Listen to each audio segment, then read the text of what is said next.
Once upon a time, a peaceful afternoon in the Australian outback was shattered by an unexpected and chaotic event that left onlookers both horrified and unable to stop laughing.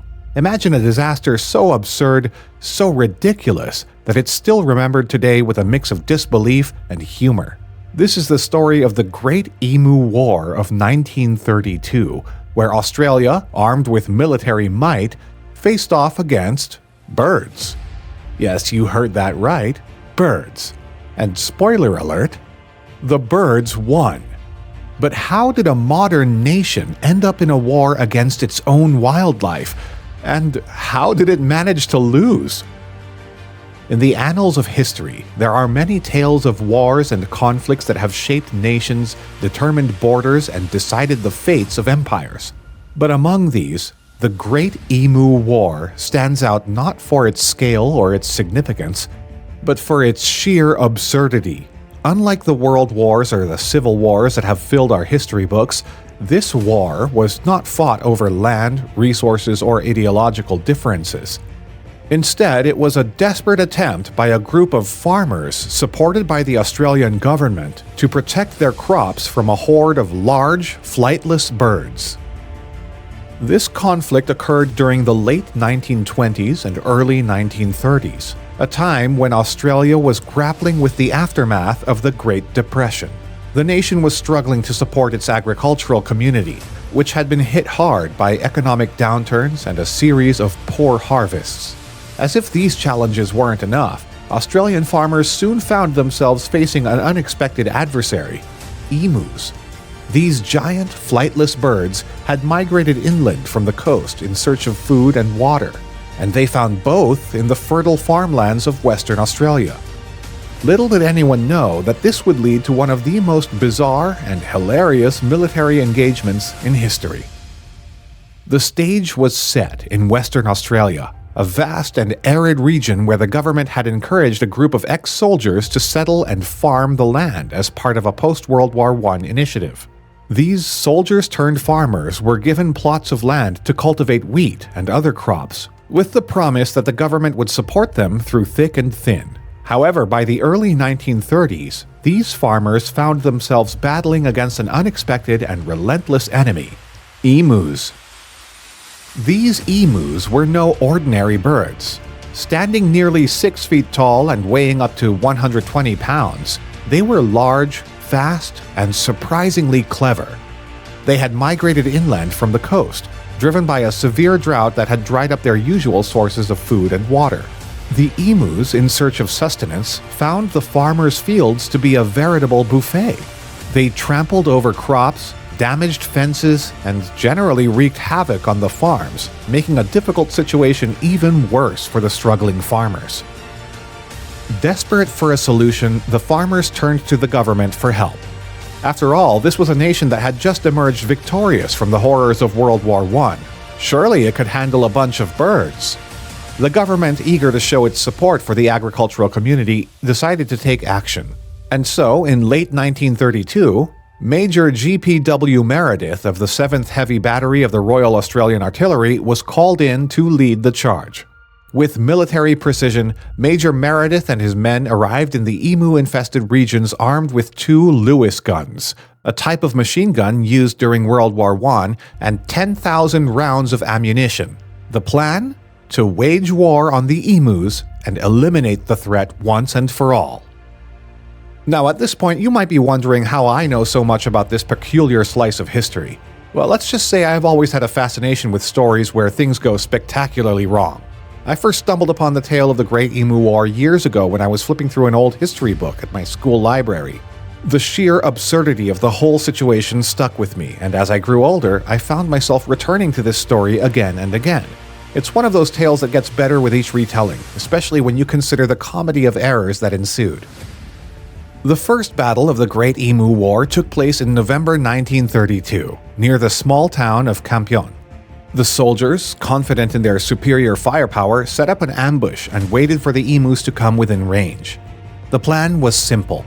The emus would be driven into a carefully prepared kill zone, where the soldiers would unleash a hail of bullets and mow them down by the hundreds. But as with many military operations, things didn't go exactly as planned. As the emus approached, the soldiers opened fire and missed. The birds, seemingly unfazed by the hail of bullets, scattered in all directions, making it nearly impossible to hit them. It turns out that emus, in addition to being large and fast, are also highly agile and have an uncanny ability to dodge incoming fire. To make matters worse, the emus proved to be incredibly fast runners, reaching speeds of up to 50 kilometers an hour. They darted left and right, zigzagging across the fields and leaving the soldiers chasing after them in vain. In one particularly comical episode, a large group of emus was spotted by the soldiers. Excited at the prospect of a big kill, the soldiers aimed their guns and prepared to fire, but just as they were about to pull the trigger, the birds split into smaller groups and ran in different directions, leaving the soldiers bewildered and unable to get a clear shot. It was like something out of a slapstick comedy, with the soldiers chasing after the birds, firing wildly and hitting nothing but dirt.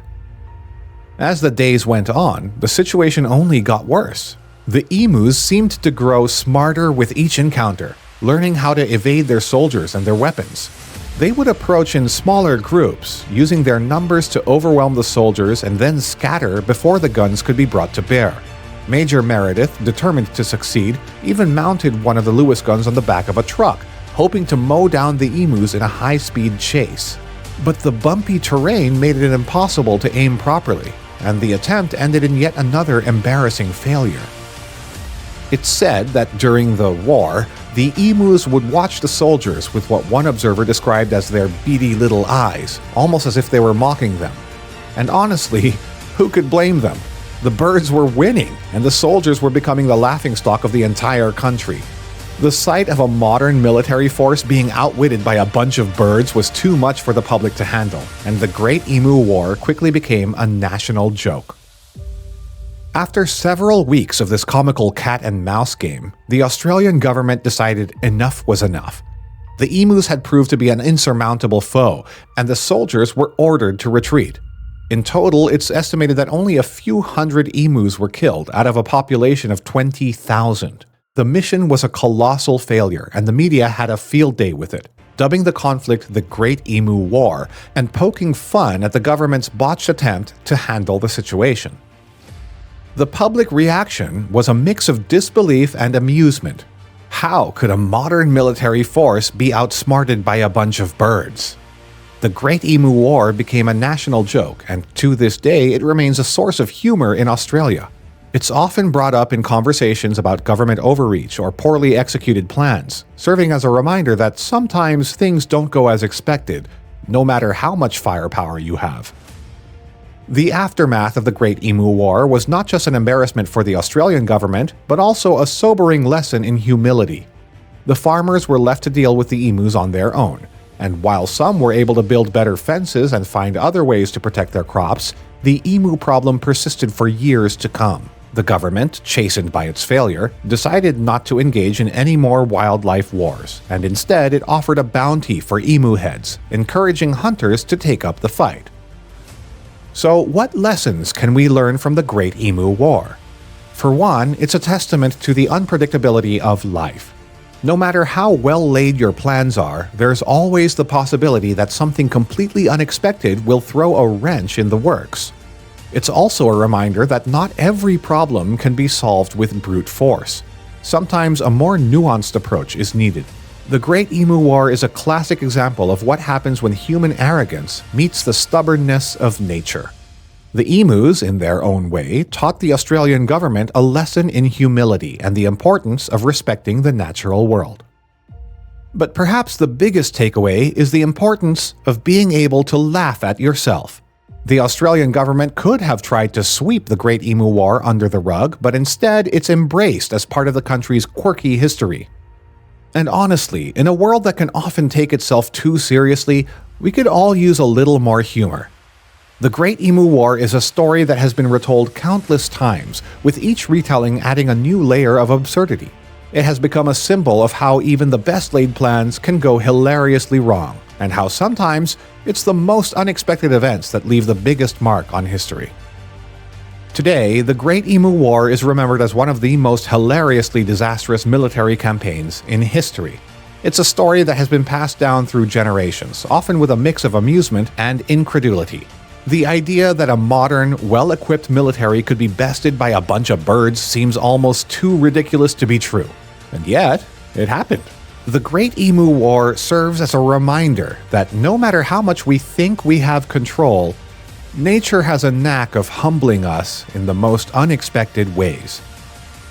If you enjoyed this story of the Great Emu War and its many misadventures, be sure to share your thoughts in the comments below. Have you ever heard of a more ridiculous disaster? What do you think the soldiers could have done differently? And if you're interested in more tales of historical mishaps, check out our next piece for another dose of laughter-inducing history.